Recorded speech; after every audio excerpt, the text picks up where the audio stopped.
North east United 1 Kerala Blasters 1 എന്താണെങ്കിലും ഈ സീസണിലെ ആദ്യത്തെ മത്സരം ഒരു പോയിന്റുമായിട്ട് തിരിച്ചു വരാൻ സാധിക്കുന്നു.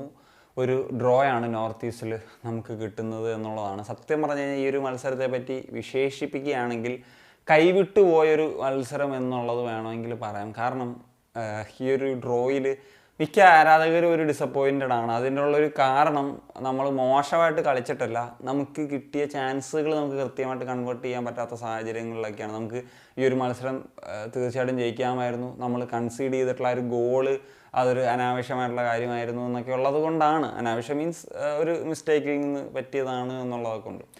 സോ ഈ ഒരു മത്സരത്തിലേക്ക് വരുമ്പോഴത്തേക്കും നമ്മൾ പ്രിവ്യൂവിൽ അല്ലെങ്കിൽ നോർത്ത് ഈസ്റ്റിനെ പറ്റിയൊക്കെ പറയുന്ന സമയത്ത് സംസാരിച്ചിട്ടുള്ള കാര്യമാണ് അവരുടെ അറ്റാക്കിനെ നമ്മൾ തീർച്ചയായിട്ടും ഭയക്കണം എന്നുള്ളത്. പക്ഷേ കഴിഞ്ഞ 2 കളികളുണ്ടായ പോലെ നോർത്ത് ഈസ്റ്റിൻ്റെ ഒരു കടന്നാക്രമണം എന്ന് പറയാൻ പറ്റില്ലെങ്കിലും അവരുടെ ഭാഗത്തു നിന്ന് തന്നെയായിരുന്നു ഫസ്റ്റ് ഹാഫിൽ നോക്കിക്കഴിഞ്ഞാൽ കൂടുതൽ ചാൻസുകൾ ക്രിയേറ്റ് ചെയ്യപ്പെട്ടതും അതുപോലെ ഷോട്ട്സ് കാര്യങ്ങളൊക്കെ വന്നതും എന്നുള്ളത് നമുക്ക് പറയാൻ സാധിക്കും. എസ്പെഷ്യലി അവരുടെ കൗണ്ടർ സിറ്റുവേഷനിലുള്ള അവരുടെ ഒരു ട്രാൻസിഷൻസ് ഒക്കെ എന്ന് വെച്ച് കഴിഞ്ഞാൽ അടിപൊളിയാണ്, അതിൽ ഒരു തർക്കമില്ല. എന്നാൽ ബ്ലാസ്റ്റേഴ്സിൻ്റെ ഭാഗത്തു നിന്നും ഫസ്റ്റ് ഹാഫിലേക്ക് വരുമ്പോഴത്തേക്കും അറ്റാക്സ് ഉണ്ടായിരുന്നു. പക്ഷേ നോർത്ത് ഈസ്റ്റിൻ്റെ ഭാഗത്താണ് ആ ഒരു ഡോമിനേഷൻ ഉണ്ടായിരുന്നത്, അല്ലെങ്കിൽ ചാൻസുകൾ ക്രിയേറ്റ് ചെയ്യുന്ന ഈ പറഞ്ഞ ഷോട്ട്സ് കാര്യങ്ങളൊക്കെ വന്നതാണെങ്കിലും ഇത് നമ്മൾ പറഞ്ഞിട്ടുള്ള കാര്യമാണ്. നോർത്ത് ഈസ്റ്റിൻ്റെ മിക്കവാറും എല്ലാ മത്സരങ്ങളും ഒരു ഫസ്റ്റ് ഹാഫിലാണ് അവരുടെ ഒരു മികച്ച ഗെയിം കാണാൻ സാധിക്കുന്നത് എന്നുള്ളത്. അതിപ്പോൾ മോഹൻ ബഗാൻ്റെ കഴിഞ്ഞ മാച്ചിലൊക്കെ നമ്മൾ കണ്ടിട്ടുള്ളൊരു കാര്യവുമാണ് എന്നുള്ളതാണ്. ഏതാണെങ്കിലും കഴിഞ്ഞ മാച്ചിലുണ്ടായിരുന്ന അതേ 11 ബ്ലാസ്റ്റേഴ്സ് ഈ ഒരു മത്സരത്തിലേക്ക് വന്നത്. സെക്കൻഡ് ഹാഫിലേക്ക് വരുമ്പോഴത്തേക്കും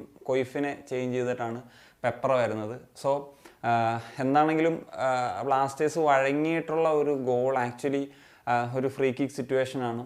അത് സച്ചിൻ സുരേഷിൻ്റെ കയ്യിൽ നിന്ന് സച്ചിൻ സുരേഷിന് നേരെ തന്നെ വന്നതാണ് അലാദ്ദീൻ അടിച്ചത്. പക്ഷേ സ്ലിപ്പായി പോയി, ബോക്സിന് അതായത് ഗോൾ വലയ്ക്കുള്ളിലേക്കായിപ്പോയി. കൃത്യമായിട്ട് റഫർ ചെയ്ത് സ്പോട്ട് ചെയ്യുകയും ചെയ്തെന്നുള്ളതാണ്.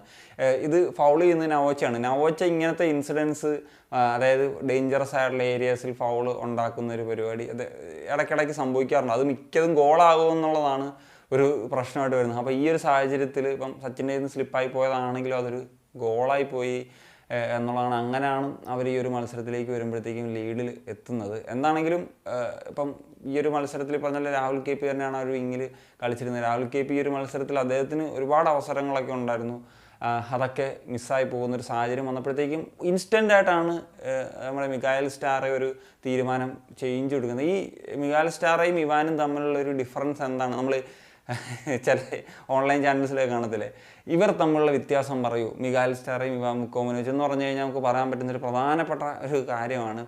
അദ്ദേഹം എടുക്കുന്ന ഇൻ ഗെയിം മാനേജ്മെൻറ്റിൽ എടുക്കുന്ന ഡിസിഷൻസ്.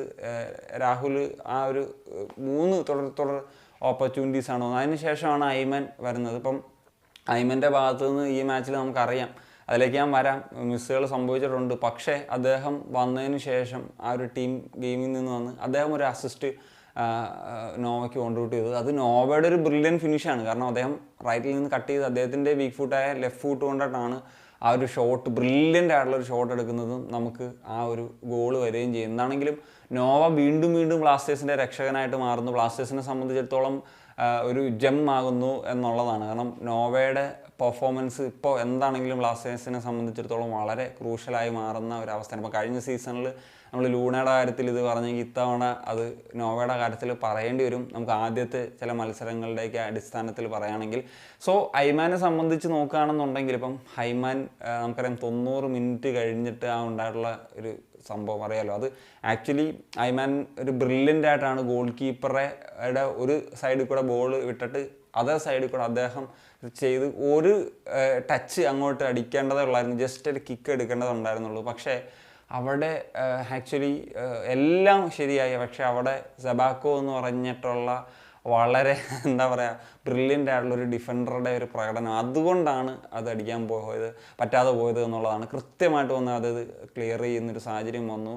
അത് എല്ലാവരും, എനിക്ക് ഉറപ്പാണ് KBC ഫാൻസ് എല്ലാവരും ഗോളായി എന്ന് ഉറപ്പിച്ച് ഒന്ന് ചാടി തുള്ളിയിട്ടുണ്ടാകാം.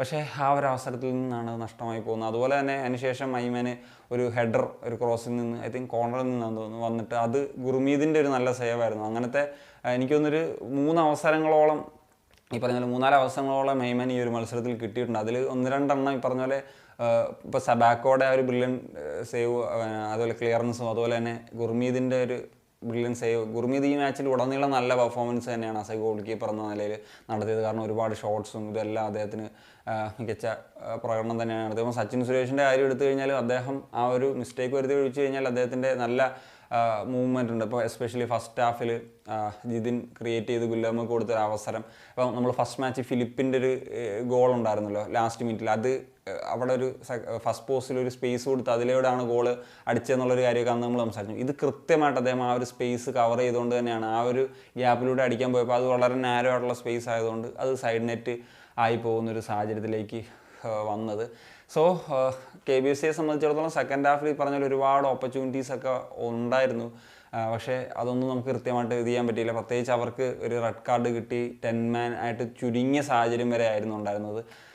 സ്റ്റിൽ നമുക്ക് ആ ഒരു ഓപ്പർച്യൂണിറ്റീസ് ഒന്നും കൺവേർട്ട് ചെയ്യാൻ സാധിച്ചില്ല എന്നുള്ളതാണ്. ഇപ്പം നമുക്ക് ഈ ഒരു പോയിന്റ് കിട്ടി, ഒരു സമനിലയാണ്, ഒരു എവേ പോയി ആദ്യത്തെ എവേ ആണെന്നൊക്കെ പറഞ്ഞ് വേണേൽ സന്തോഷിക്കാമെങ്കിലും ഇങ്ങനത്തെ ചില കൈവിട്ടുപോയ അവസരങ്ങളുടെയൊക്കെ കാര്യം ആലോചിക്കുമ്പോഴത്തേക്കുമാണ് തീർച്ചയായിട്ടും നിരാശപ്പെടുത്തുന്നത്. പിന്നെ എനിക്ക് പെർഫോമൻസ് വൈസ് കഴിഞ്ഞ മാച്ചസിനേക്കാൾ ഒരു ഇമ്പ്രൂവ്ഡ് ആയിട്ടുള്ള ഒരു പ്ലേ ആയിരുന്നു എന്നുള്ളതാണ് തോന്നുന്നത്. പിന്നെ ഈ ഒരു മത്സരത്തിൽ ഹെസൂസിൻ്റെ ഇൻവോൾവ്മെൻറ്റ് എത്രത്തോളം എന്നുള്ളത് ഇതും ചെയ്യേണ്ടിയിരിക്കുന്നു. അതുപോലെ തന്നെ പെപ്ര വന്നിട്ട് അദ്ദേഹത്തിൻ്റെതായിട്ടുള്ള രീതിയിലുള്ളൊരു ഇൻവോൾവ്മെൻറ്റ് കളിയിൽ ഉണ്ടാക്കുകയും ചെയ്തു എന്നുള്ളതാണ്. പിന്നെ നോവയ്ക്കും കുറച്ച് ടൈമാണ് കിട്ടിയത്.